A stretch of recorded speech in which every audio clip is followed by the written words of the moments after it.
Welcome to Mila story episode 2. தக்காளி தன் நண்பர்களை சந்தித்தல்.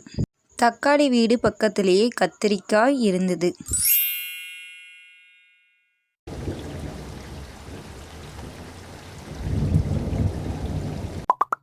விவசாயி தக்காளியை பறித்து கொண்டு இருக்கிறார். விவசாயி தக்காளி செடிக்கு தண்ணீர் அடித்து கொண்டிருந்தான். தக்காளி பார்த்து ஓடியது.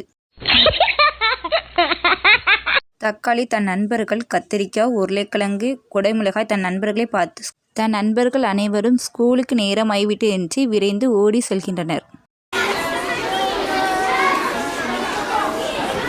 ஸ்கூலில் பாடம் நடத்திய பிறகு பள்ளி முடியவில்லை என்று மணியை பார்த்து கொண்டு அனைத்து எதிர்பார்த்து கொண்டிருந்தனர்.